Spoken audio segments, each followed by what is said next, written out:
मैं तो ट्रॉमा में था। मैं वहाँ से रोजाना हर पेपर से पहले मैं आ जाता था कि घर में मम्मा को वर्कअप करवाते थे हम, और मैं फिर पेपर देने वाली रात वापस आया करता। It was difficult for me. एक तो ये रीजन थी कि पापा ड्यू टू सम रीजंस खुद डॉक्टर नहीं बन सके, लेकिन अल्हम्दुलिल्लाह उन्होंने अपने 3 बेटे डॉक्टर बना दिए। मेरा ये मकसद हरगिज नहीं था कि मैं कभी गोल्ड मेडलिस्ट बनूंगा, कभी टॉप करूंगा। I was consistent in my efforts and they were producing the results. I feel is कि satisfaction is the killer of your success. वहाँ पे स्टेशनरी हो जाती हो आप, कंसिस्टेंसी, डिसिप्लिन और उसके बाद मोटिवेशन, क्योंकि आप खुद ही होते हो जो अपने आप को इंस्पायर कर रहे होते हो इन दैट जर्नी। आपके साथ और कुछ होता नहीं। ऐसा ख्वाब जो अल्लाह आपके दिल में और दिमाग में पैदा कर ले वो लाजमी पूरा होके रहते हैं। So keep struggling, keep struggling, keep striving. Social media पर आना जो था वो दैट वाज एक्सीडेंटली, ठीक है। मुझे ऐसे ही शौक बना, मैंने कहा कि why not to make the people see it, कि यार वो देखें कि मेडिकल इतनी बोरिंग भी नहीं है जितनी दिखती है। अस्सलामुअलैकुम एवरीवन, मैं हूं अनुशे खान और आप देख रहे हैं डेली मुमताज डिजिटल। व्यूअर्स, जैसा कि हम आपके लिए हमेशा लेकर आते हैं कुछ मोटिवेशनल स्टोरीज जो आप लोगों को इंस्पायर करती हैं।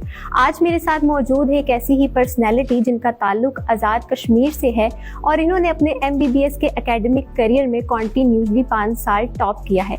इसके साथ साथ ये 16 गोल्ड मेडल अपने नाम कर चुके हैं। और जब मैंने सुना कि 16 गोल्ड मेडल तो मुझे लगा पता नहीं कौन एजेड आदमी है, बट जब आप इनको देखेंगे, इनसे मिलेंगे तो आपका अंदाज़ा गलत साबित होगा। और डॉक्टर होने के साथ साथ ये एक मोटिवेशनल स्पीकर भी है, टेबल टेनिस चैंपियन भी है, स्पोर्ट्समैन भी है, काउंसलर भी है, काफ़ी कुछ है, यानी कि एक साथ ही ये।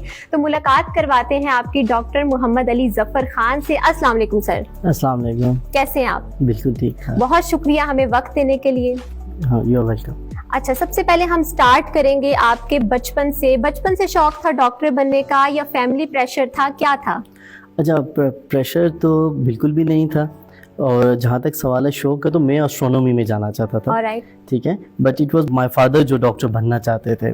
तो एक तो ये रीज़न थी कि पापा ड्यू टू सम रीजंस खुद डॉक्टर नहीं बन सके, लेकिन अल्हम्दुलिल्लाह उन्होंने अपने 3 बेटे डॉक्टर बना दिए माशाल्लाह। तो एक वो रीजन थी। सेकंड थिंग वाज कि मैंने ये कहा कि मैट्रिक में डिसाइड करते हैं कि इंजीनियरिंग में जाना है या बायो लेनी है। तो मैंने कहा कि अगर मैट्रिक में बायो में नंबर ज्यादा आ गए तो हम बायो चूज करेंगे, मैथ्स में ज्यादा आए तो वो चूज करेंगे। तो 74/75 मेरे बायो में आ गए और 73/75 मेरे मैथ्स में आ गए। So that one number took me to this medical profession. Okay, तो मतलब बचपन से ही आपको स्टडी में इंटरेस्ट था और आप ये शौक रखते थे? बिल्कुल, हाँ, शौक तो था। शौक था आपका। जी डॉक्टर साहब, सबसे पहले तो हमें बताइएगा कि वो क्या पॉइंट्स थे, वो क्या चीजें थी जिन्होंने आपको कंसिस्टेंट रखा और इस मुकाम पर आपको लेकर आई? क्या स्ट्रगल रही आपकी? सो हर इंसान की कोई ना कोई स्ट्रगल तो रहती है। बिल्कुल। सो इन दिस सिनेरियो ऑब्वियसली मेरी भी थोड़ी बहुत स्ट्रगल तो थी, लेकिन सबसे ज्यादा मेरे ख्याल में अल्लाह ताला ने मुझ पे कुछ एक्स्ट्रा ही ब्लेसिंग रखी, एक्स्ट्रा ही करम रखा, क्योंकि मेरे साथ क्रीम ऑफ द नेशन थी। मेडिकल में सारे ही माशाल्लाह बड़े टैलेंटेड बच्चे होते हैं, और ये बिल्कुल डिस्क्रिमिनेट नहीं करता कि कोई डॉक्टर ज्यादा अच्छा है और कोई कम अच्छा है। हर एक स्टूडेंट काफी शार्प होता है, बिल्कुल। बट जो मेरी जिस चीज़ ने मुझे इंस्पायर रखा, that was my father. We used to say कि in the race of quality there is no finish line, you have to keep going। अपने एम्स हाई रखें, ऊंचा सोचें। सेकंड थिंग वाज कि जब मैं उस मेडिकल कॉलेज में गया और मैंने वहाँ जाके एक सेटअप को देखा, तो मुझे ये पता चला कि why not to do something extra। कि एक ऑर्डिनरी डॉक्टर बनने से ज़्यादा ये है कि अगर आप अपने उसके ऊपर स्ट्रगल करें, अपने काम के ऊपर फोकस करें, अपने सब्जेक्ट्स के ऊपर फोकस करें, तो शायद आप एक अच्छे डॉक्टर भी बन सकेंगे। तो मेरा ये मकसद हरगिज नहीं था कि मैं कभी गोल्ड मेडलिस्ट बनूंगा, कभी टॉप करूंगा। I was consistent in my efforts and they were producing the results. If I am not wrong, आप अपने एकेडमिक करियर के बेस्ट ग्रेजुएट एवर भी रहे और आपने एक मार्क सेट कर दिया है, बच्चों को प्रेशर में डाल दिया है, तो क्या करें, बच्चे कहाँ जाएं अब? नहीं, मार्क तो सेट हुए, ठीक है, लेकिन वो प्रेशर तो हरगिज़ नहीं है। मार्क सेट करने से ये होता है कि एटलीस्ट एक आपको गोल मिलता है, एक एम मिलता है। तो जो आने वाले मेरे ख्याल में जो स्टूडेंट्स होंगे, ये तो एक स्टार्ट है। 16 मेडल्स तो कुछ भी नहीं, इंशाल्लाह जूनियर्स जो आने वाले हैं वो तो 20 भी लेंगे। द थिंग इज कि इट गिव्स मोटिवेशन। इंसान ऐसा है कि वो ये सोचता है कि अगर इस इंसान ने अचीव कर लिया तो व्हाई नॉट मी। अगर अली भाई हमारे साथ रहते हुए, इन्हीं कमरों में रहते हुए पढ़ के उन्होंने अपने करियर को इस तरीके से, इतने अच्छे तरीके से लेके चले, तो why not me. So this question why not me, I think this is inspiration rather pressure. Alright, तो ऐसा होता है कि आपको फील होता है मेरा रिकॉर्ड अभी तक कोई नहीं ब्रेक कर पाया, तो थोड़ा सा होता है यार आई एम द बेस्ट, मैंने बहुत अच्छा किया है? नहीं, वन ऑफ माय जूनियर राहत, ही इज़ डूइंग ग्रेट, तो वो इंशाल्लाह आराम से ही तोड़ देगा। बट हाँ, ये ज़रूर अच्छा फील होता है कि माई फादर, जब मैं ये देखता हूँ ना, जब मेरा रिजल्ट आता है, and when I look at my mom, my father, they are so proud of me, तो वो ज़्यादा अच्छा लगता है। ये आई एम दी बेस्ट वाली बात जो ये कभी मेरे दिल में नहीं आ सकती, ये 9th क्लास की बात है। आमिर भाई मेरे बड़े भाई हैं, तो वो मुझे कहते हैं, कज़न है मेरे, तो वो कहते हैं कि यार तुम्हारी तैयारी कैसी है 9th की? मैंने कहा बहुत अच्छी है। कहते हैं माशर्ती रूम कैसे? मैंने कहा मुताला होता है। मैंने कहा उसकी कौन तैयारी करता है, वो तो इतना आता है। कहते हैं इंसान जहाँ पर सेटिस्फाई होता है वहीं पर मार खाता है। So what I feel is कि satisfaction is the killer of your success. वहाँ पे स्टेशनरी हो जाती हो आप। So I am not satisfied कि मैं बेस्ट हूँ। अल्हम्दुलिल्लाह मुझसे बहुत अच्छे और बड़ी बड़ी बलाएँ जो हैं वो मौजूद हैं। आई एम बस अल्लाह का काफ़ी शुक्र है मेरे ऊपर। जी डॉक्टर साहब, ये बताइएगा कि मेडिकल में जो सीट्स होती हैं बहुत लिमिटेड होती हैं, और बच्चे जो होते हैं वो प्रेशर में आके अगर सीट ना मिले तो कुछ लोग ऐसे भी होते हैं जो सुसाइड अटेम्प्ट करने की कोशिश करते हैं, उनको क्या कहना चाहेंगे? नहीं, ये बिल्कुल सीट्स लिमिटेड हैं, ठीक है, लेकिन इसका मतलब ये नहीं है कि मेडिकल में एक ही फील्ड है। अल्हम्दुलिल्लाह इतनी सारी एक्स्ट्रा फील्ड्स आई हैं। मैंने अपने सोशल मीडिया प्लेटफॉर्म पे भी एक वीडियो बनाई थी इसके ऊपर कि आप डाइट एंड न्यूट्रिशन में जा सकते हैं, आप DPT कर सकते हैं, आप फार्म डी कर सकते हैं, आप MIT कर सकते हैं, आप BS एनेस्थीसियोलॉजी, ऑप्टीमेट्री, कार्डियोलॉजी, इतने सारे ऑप्शंस आए, तो व्हाई टू डू दैट? लेकिन सबसे पहला सवाल ये है कि अगर एक दफ़ा ठान लिया है कि मैंने करना MBBS है, तो फिर क्यों ना करो? जैसे कि मैंने गौर को कहा कि यार मैं कर पाऊंगा या नहीं कर पाऊंगा, ठीक है। तो अब दिखने में ये लग रहा होगा I had been going very smooth, मैं गॉड गिफ्टेड हूँ एंड अल्लाह का बड़ा करम है। The reason is I struggled very hard for my entry as well. मैंने KP बोर्ड पढ़ा था, KP के बोर्ड का मैंने फिर ईटा में अपीयर हो गया। मैं जब ईटा में अपीयर हुआ, उन्होंने कहा आपका तो स्टेट का एंट्री टेस्ट होता है कश्मीर से। अब मैं स्टेट के एंट्री टेस्ट के लिए गया, सिर्फ 18 दिन रहते थे। मैंने बुक्स खरीदी, मैंने खुद से दोबारा एक नया पंजाब का कोर्स पढ़ा, ठीक है। I have struggled it as well. तो मैं गौर को कहा, अपने छोटे भाई को, मैंने कहा यार क्या पता मैं डॉक्टर बन पाऊंगा भी या नहीं। उसने कहा अली भाई सवाल ही पैदा नहीं होता। ऐसा ख्वाब जो अल्लाह आपके दिल में और दिमाग में पैदा कर ले वो लाजमी पूरा होके रहते हैं।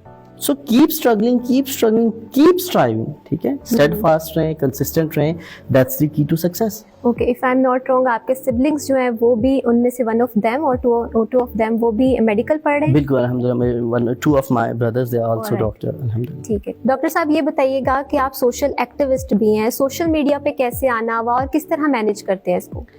अच्छा, सोशल मीडिया पर आना जो था वो दैट वाज एक्सीडेंटली, ठीक है। मुझे ऐसे ही शौक बना, मैंने कहा कि why not to make the people see it, कि यार वो देखें कि मेडिकल इतनी बोरिंग भी नहीं है जितनी दिखती है। वो इतना बेसिकली MBBS एक ड्राई सब्जेक्ट है, लेकिन वो इतना ड्राई है भी नहीं। We people do enjoy our life, ठीक है। सेकंड मेरा जो मेन मोटो था वो ये था कि स्टूडेंट्स को इंस्पायर किया जाए पढ़ाई के लिए। मैं अच्छी मेरी जो स्टेशनरीज हैं या जो मेरा पढ़ने का तरीकाकार है या जो मेथडोलॉजी है, तो मैं I make sure I try my best कि मैं स्टूडेंट्स तक वो मैसेज कन्वे कर सकूँ। The third thing is my methods of study, कि जितना ज़्यादा हेल्प हो सके स्टूडेंट्स को कि यार कैसे मेरा मेथड क्या था स्टडी करने का और आपको कौन सा मेथड अडॉप्ट करना चाहिए। And fourth thing that inspires me to go on social media was कि स्टूडेंट्स डीमोटिवेट ना हो, उनको हमेशा एक चीज, एक बूम मिलता रहे, एक सेल्फ कॉन्फिडेंस मिलता रहे कि यार how we have to pursue our career और हमें कैसे लेकर के चलना है अपनी चीजों को, MD-CAT को लेकर के चलना। ठीक है। अच्छा, मुझे ये बताइएगा कि आपकी मदर जो है when you were in final year of MBBS वो कैंसर की पेशेंट थी, तो कैसे मैनेज किया? मुश्किल हुई थी? आपके फाइनल ईयर भी चल रहा था, फिर मदर के साथ आप बहुत क्लोज हैं, तो किस तरह से ये सफर गुजरा? बिल्कुल मुश्किल था। और she was not cancer diagnose in final year.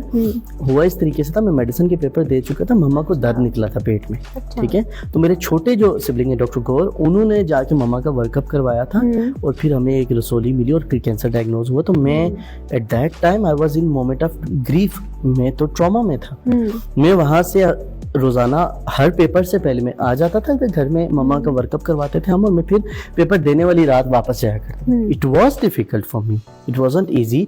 और इवन मेरे एक दोस्त ने मुझे ये भी कहा था कि यार ऐसा करो कि 1-2 पेपर रहने दो, सप्ली में दे देना। मदर की लाइफ ज्यादा इंपॉर्टेंट, उस टाइम पे आप यही सोच रहे होते यार टू डू दिस। बट पापा जो मेरे हैं उन्होंने कहा बेटा ये ना हो कि आपकी पढ़ाई मुतासर हो, आपने बहुत एफर्ट की है, यू आर जस्ट देयर, बिल्कुल पहुंचने वाले हो। सो एक और साल है, इसको भी कर लो, और मैं तो पास करने के लाले थे मुझे, when I top that year as well, so I owe this everything to you mama. ये तो बस मामा की प्रेयर्स की वजह से ही है। अल्हम्दुलिल्लाह now she is also very very in good health, तो it was all because of her. अच्छा जी, तो हमें ये बताइएगा आपके when you were in 5th standard you wrote a book, हाँ तो वो बुक पब्लिश क्यों नहीं हुई और क्या था आपके माइंड में, क्या अनुमान था उस बुक का? अच्छा, वो बुक वो भी मैंने पापा को देख के लिखी थी। पापा भी बुक लिखते थे, इखलाक को इज्जत उसका था, उन्वान था।